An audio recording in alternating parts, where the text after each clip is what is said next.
পৃথিবীর উত্তর পশ্চিম অংশে অবস্থিত আর্কটিক অঞ্চল, যেখানে 6 মাস দিন এবং 6 মাস রাত থাকে। শুধু তাই নয়, এখানে অতিরিক্ত ঠান্ডার কারণে খুব কম প্রজাতির প্রাণীরাই টিকে থাকতে পারে। একবার এই অঞ্চলেই একটা প্লেন ক্র্যাশ করে, পাইলট প্রাণে বেঁচে যায়, কিন্তু চারিদিকটা এতটাই ঠান্ডা, তার উপরে আবার বরফের ঝড়, তার কাছে নেই কোনো খাবার ও পানি, সব মিলিয়ে এক প্রতিকূল অবস্থা। তাহলে সেই পাইলট কি পারবে এই ভয়ানক তুষারে ঘেরা জায়গা থেকে বেঁচে ফিরতে, নাকি সেখানেই সে মারা পড়বে? শ্বাসরুদ্ধ করে এই গল্পটাই আজকে শোনাবো। তাহলে চলুন শুরু করা যাক 2018 সালে মুক্তি পাওয়া সার্ভাইভাল জন্ডার সিনেমা আর্কটিক মুভির এক্সপ্লেনেশন।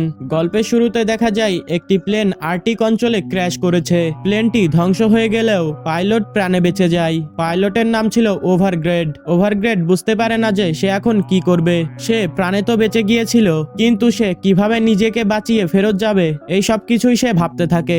ওভারগ্রেড বরফের উপরে SOS এর একটি বড় করে সংকেত তৈরি করে, যাতে করে কোনো প্লেন সেদিক দিয়ে উড়ে গেলে তাকে যেন উদ্ধার করতে এগিয়ে আসে। তার কাছে সেখান থেকে বের হওয়ার কোনো ম্যাপ ছিল না, তাই সে নিজে একটু বুদ্ধি ব্যবহার করে একটা ম্যাপ তৈরি করে। দেখতে দেখতেই রাত নেমে আসে, এতে করে সে অনেক ভয় পেয়ে যায়। ভয় পাওয়াটা অস্বাভাবিক কিছুই নয়, কারণ সেখানে কোনো মানুষ বেশি দিন বাঁচতে পারে না। ওভারগ্রেড প্লেনের ভেতরে এসে বিশ্রাম নেয়। তার চিন্তা আরো বেড়ে যায়, কারণ প্লেনের কমিউনিকেশন সিস্টেমটাও খারাপ হয়ে গেছে। কমিউনিকেশন সিস্টেম প্রতিটা প্লেনেই থাকে, এটার কারণে প্লেনে কোনো দুর্ঘটনা বা কোনো সমস্যা হলে সাহায্যের জন্য সংকেত পাঠানো যায়। যাই হোক, সেই রাতটা কোনোভাবে কেটে যায়। সকাল হতেই ওভারগ্রেডের অনেক খিদে পায়, এই জন্য সে মাছ ধরার জন্য কিছু ফাঁদ তৈরি করে। দেখা যায় ফাঁদে বেশ অনেকটাই মাছ আটকা পড়েছে। এটা দিয়ে ওভারগ্রেডের বেশ কিছুদিন কেটে যাবে। মাছগুলো সে একটা বড় পাত্রে সংগ্রহ করে রাখে। এভাবেই কেটে যায় 3 দিন। এই 3 দিনে ওভারগ্রেড আরো বেশি চিন্তায় পড়ে যায়, কারণ এখনো কোনো রেস্কিউ টিম তাকে উদ্ধার করতে আসেনি। ওভারগ্রেড তার কাছে থাকা বেগান মেশিন দিয়ে সাহায্যের জন্য সিগন্যাল পাঠানোর চেষ্টা করে। বেগান মেশিন এমন একটা জিনিস যে মেশিনের মাধ্যমে বিপদে পড়লে সাহায্যের জন্য সিগন্যাল পাঠানো যায়। এভাবেই আরো অনেকগুলো দিন কেটে যায়, কিন্তু কেউ তাকে উদ্ধার করতে আসে না। ওভারগ্রেড ভাবতে থাকে হয়তো এখানেই আটকে পড়ে সে মারা যাবে। পরের দিন দেখা যায় সে যে মাছগুলো ধরে পাত্রে সংগ্রহ করেছিল সেখানে একটি মাছও নেই। এটা দেখে সে হতবাক হয়ে যায়। এখানে সে ছাড়া তো আর কেউ নেই, তাহলে মাছগুলো কোথায় গেল?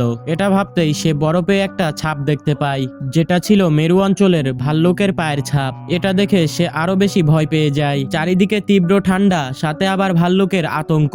বাইরে গেলেও তাকে এখন সাবধানে থাকতে হবে। পরের দিন ওভারগ্রেড তার বেগান মেশিনের সাহায্যে আবারও সিগন্যাল পাঠানোর চেষ্টা করে। তখনই সে কিছু দূরে একটা হেলিকপ্টার দেখতে পায়। এটা দেখে সে অনেক খুশি হয়। তাকে আর এই অঞ্চলে বরফের মধ্যে মরতে হবে না, সে এখন বেঁচে যাবে। ওভারগ্রেড তার ব্যাগ থেকে একটি ফ্লেয়ার জ্বালায়, যাতে হেলিকপ্টার তাকে দেখতে পায়। অবশেষে হেলিকপ্টারটি সিগন্যাল দেখতে পেয়ে সাহায্যের জন্য এগিয়ে আসে, কিন্তু এখানেই ঘটে বিপত্তি। হঠাৎ করেই আবহাওয়া খুবই খারাপ হয়ে যায়, চারিদিকে ঝড় শুরু হয়ে যায়। হেলিকপ্টারটি তার কন্ট্রোল হারিয়ে ফেলে এবং দূরে গিয়ে ক্র্যাশ করে। এটা দেখে ওভারগ্রেড হতবিম্ব হয়ে যায়। বেঁচে ফেরার স্বপ্নটা কি নিমেষেই এভাবে শেষ হয়ে যাবে? এটা ভাবতেই সে দৌড়ে হেলিকপ্টারের কাছে যায়। সেখানে গিয়ে দেখতে পায় পাইলট মারা গিয়েছে, কিন্তু সাথে যেই প্যাসেঞ্জারটি ছিল সে এখনো বেঁচে আছে, কিন্তু পেটে আঘাত লাগার কারণে সে জ্ঞান হারিয়েছে। ওভারগ্রেড মেয়েটিকে বাঁচানোর চেষ্টা করে। সে হেলিকপ্টার থেকে ফার্স্ট এড বক্স বের করে মেয়েটির ক্ষতস্থান পরিষ্কার করে দেয়। এরপর হেলিকপ্টারের ভেঙে যাওয়া দরজার উপরে মেয়েটিকে শুইয়ে দেয় এবং টানতে টানতে তার প্লেনের কাছে নিয়ে আসে। মেয়েটিকে প্লেনের ভেতরে রেখে সে আবার হেলিকপ্টারের কাছে আসে এবং প্রয়োজনীয় কিছু জিনিস যেমন মেডিকিট, আর্কটিক অঞ্চলের ম্যাপ, কিছু খাবার এবং লাইটার ও গ্যাস স্টোভ সাথে নেয় এবং মারা যাওয়া পাইলটকে বরফের নিচে দাফন করে সে প্লেনে ফিরে যায়। সে মেয়েটির অবস্থা এবং করুণ পরিণতি দেখে সে কাঁদতে থাকে। নিজেকে কোনোভাবে সামলে সে আর্কটিক অঞ্চলের ম্যাপ দেখতে থাকে। ম্যাপের আশেপাশে কিছু রেস্কিউ পয়েন্ট সে দেখতে পায়। রেস্কিউ পয়েন্টগুলোকে সে মার্ক করে নেয়। ওভারগ্রেডের অনেক ক্ষুধা লেগেছিল, এই জন্য সে কিছু নুডলস রান্না করে খায়। নুডলসগুলো সে হেলিকপ্টারেই পেয়েছিল। নিজে খাওয়ার সাথে সাথে মেয়েটিকেও কিছু খাবার সে খাইয়ে দেয়। কিছুক্ষণ পর ওভারগ্রেড বাইরে এসে বেগান মেশিনের সাহায্যে আবারও সিগন্যাল পাঠানোর চেষ্টা করে। এভাবেই আরো কিছুদিন কেটে যায়, কিন্তু কোনো রেস্কিউ টিম তাদেরকে সাহায্য করতে আসে না। অন্যদিকে মেয়েটির অবস্থা আরো বেশি খারাপ হতে থাকে। ওভারগ্রেড ভাবে যেভাবেই হোক মেয়েটিকে বাঁচাতে হবে, তাই সে সিদ্ধান্ত নেয় ম্যাপ অনুযায়ী কাছে যে রেস্কিউ টিম আছে সে তার উদ্দেশ্যে যাত্রা শুরু করবে। ওভারগ্রেড তার সমস্ত প্রয়োজনীয় জিনিস সাথে নেয় এবং মেয়েটিকে হেলিকপ্টার থেকে পাওয়া একটি স্লেডের উপর শুইয়ে দিয়ে কোমরের সঙ্গে বেঁধে নিয়ে তার যাত্রা শুরু করে। হাঁটতে হাঁটতে কিছুক্ষণ পর ওভারগ্রেড মেয়েটিকে পানি খাওয়াতে থাকে যেন মেয়েটির শরীর হাইড্রেট না হয়ে যায়। হাঁটতে হাঁটতে সন্ধ্যা হয়ে যায়, এই জন্য ওভারগ্রেড একটি বরফের গুহা বানিয়ে সেখানে বিশ্রাম নেয় এবং গ্যাস স্টোভ জ্বালিয়ে মেয়েটি ও তার জন্য কিছু খাবার রান্না করে নিজে খায় এবং মেয়েটিকেও খাইয়ে দেয়। পরের দিন হাঁটতে হাঁটতে ওভারগ্রেড সামনে একটি পাহাড় দেখতে পায়। পাহাড় দেখে সে চিন্তায় পড়ে যায়, কারণ ম্যাপ অনুযায়ী এখানে কোনো পাহাড় থাকার কথা নয়।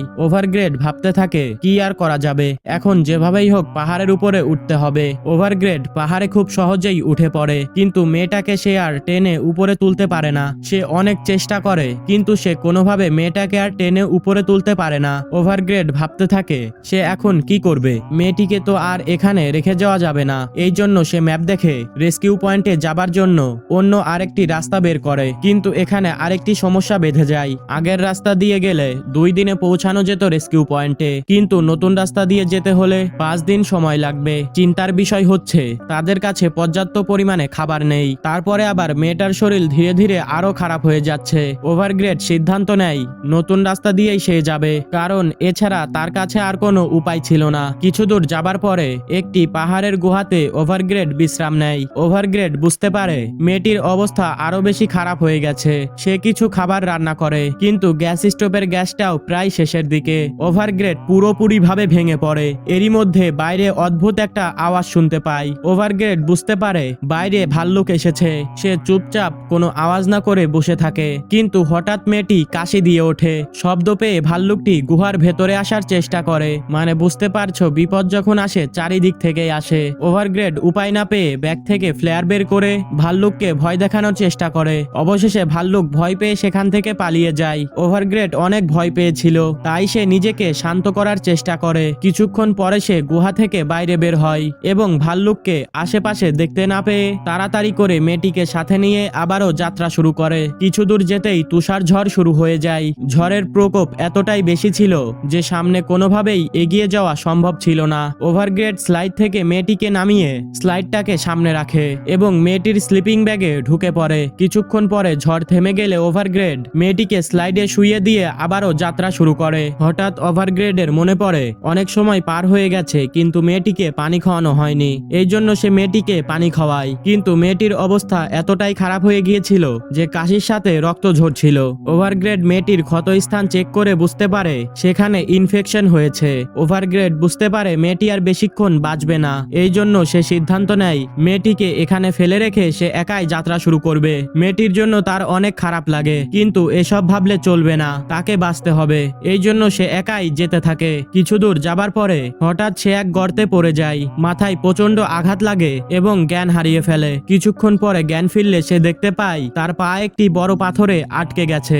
অনেক চেষ্টা করেও সে বের হতে পারছিল না। ওভারগ্রেড বুঝতে পারে তার জীবনের শেষ সময় চলে এসেছে এবং সে বুঝতে পারে মেয়েটিকে একা ফেলে আসাটা তার উচিত হয়নি। এসব ভেবে অনেক চেষ্টার পরে সে গুহা থেকে বেরিয়ে আসে। তার পায়ে অনেক গভীর একটা ক্ষত হয়েছিল।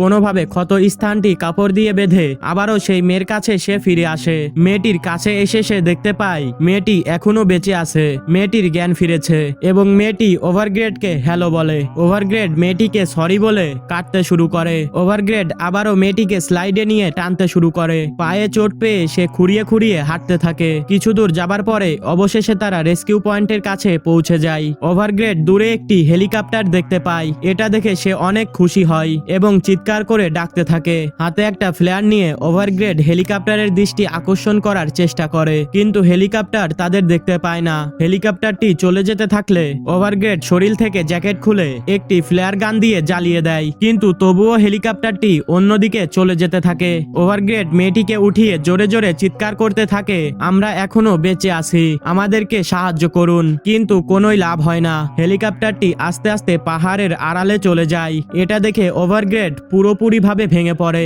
এবং মেয়েটির হাত ধরে কাঁদতে কাঁদতে সেখানেই শুয়ে পড়ে। কিন্তু দেখা যায় হেলিকপ্টারটি ঘুরে তাদের পেছনে এসে থামে। এর মানে তাদেরকে রেস্কিউ করা হয়েছে এবং এখানেই মুভিটা শেষ হয়ে যায়। সিনেমাতে ওভারগ্রেড কখনোই হার মানে না, সে বিশ্বাস ও সাহস নিয়ে বাঁচার আপ্রাণ চেষ্টা করে যায়। বাস্তব জীবনে ওভারগ্রেডের মতন আমাদের অনেক সমস্যা আসবে, কিন্তু হার না মেনে সবসময় সামনে এগিয়ে যেতে হবে, তাহলেই সাফল্য আসবে। আসবে। তো এই ছিল আমাদের আজকের ভিডিওটা ভালো লাগলে লাইক করে চ্যানেলটাকে সাবস্ক্রাইব করে রাখতে পারেন। দেখা হবে নতুন কোনো ভিডিওতে। ভিডিওটা সম্পূর্ণ দেখে থাকলে ধন্যবাদ।